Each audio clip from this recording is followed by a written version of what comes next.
Hi y'all. All right, so I am coming to you guys with a really quick video. We're gonna talk about all the ins and outs of PRN. So I've been doing PRN, only PRN, for the past like 3 years. Yep, I think it's been 3 years. So I wrote down some pros, some cons, as well as some tips so that you can do it properly.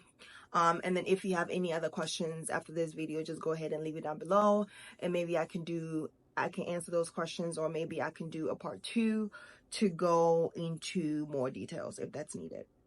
So the first thing that I'll say about PRN is that PRN is basically on call. So you don't have a set schedule. You're not a full-time worker or a part-time worker. Because of that, you don't have a set schedule. And some people may or may not like this. I personally like this because I have other businesses and I have other things that I work on, like YouTube, like Instagram, selling my ebooks, like planning retreats. Like I have a business online as well. And so I like the flexibility of being able to not have a fixed schedule where I have to like go in from like Monday to Friday from like 8 to 4 or 9 to 5. So for me, that works perfectly for me.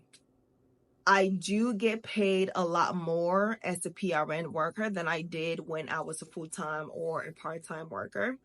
So that's something that you can think about, and that's something that you can keep in mind. However, the thing with that is that you don't get benefits. So I don't get PTOs, I don't get like health benefits and things like that.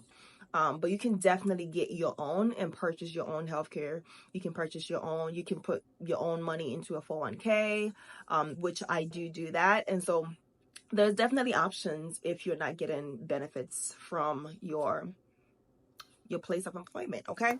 All right. I definitely also like the fact that you can work in multiple settings and work with multiple populations if you wanted. So you can get like a PRN job at a hospital, get one in the SNF, get one in home health, get one working with peds if you wanted to, just to get your feet wet and to kind of have experience in all those different settings. This is such a great way to do so. So you're learning and you're making more money and it's flexible. So to me, that's a pro. And you get to set your own hours. So I get to tell them like, hey, I'm only available Monday, Tuesday, Thursday, Fridays, and I can only do 6 hours, 4 hours, 5 hours, whatever it is that you are able to do. You can definitely talk to the manager about that so that that can be set for you. Okay. Oh, another pro is that, let's say if you are a new grad and you want to start in a SNF, you've never worked in a SNF, like I mentioned before, you can, and you want to take a full-time job in a SNF, you can start as a PRN.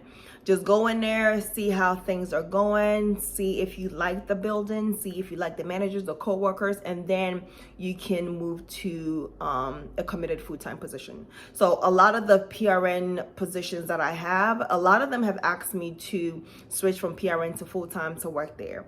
Now, some of the buildings I love, but obviously I don't want to go back to working full-time. That the whole point of me switching to PRN is not to go back to full-time, but they do give you that option if they need a full-time OT. If they need a full-time OT, they will definitely give you the option to switch over if you want to. The cons: the hours are inconsistent, the pay is inconsistent.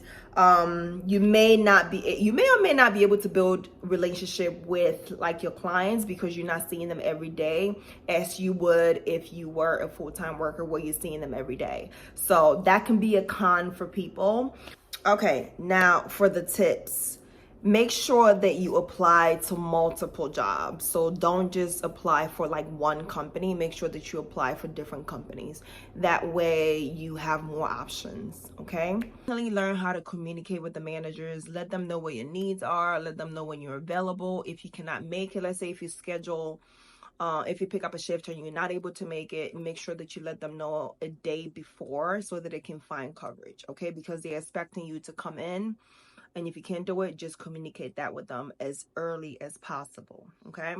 That way you can build good relationship, and they can call you when they need someone to pick up hours, okay? If you start off on the wrong foot, you're not going to be likable, and people are not going to call you to pick up shifts. That's just what it is, okay? Unless they really, really need you to. You can also, I think I already mentioned this, you can definitely set up your own rules when it comes to what you can do. So be upfront about what it is that you are able to do. So if you can only do 1 day a week, if you can only do a weekend, if you can only do 6 hours, 4 hours, 2 hours, let them know that. That's okay to let them know what you're able to do. And another thing too, it's okay to let them know if you're not comfortable driving just to go see one patient.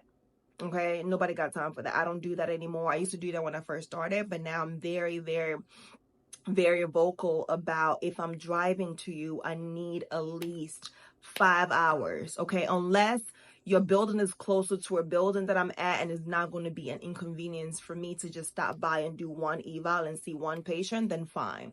Other than that, I cannot plan my whole day around just seeing one patient. So, and I think that's fair. Okay, so just communicate that. So that is it. That's the pros, that's the cons, and that's some tips for you guys. If I happen to think of anything else, I will leave it down below. If you still have questions, definitely leave it down below, and I'll be happy to answer it for you. Have a good day, and I'll see you guys in the next video. Bye, guys.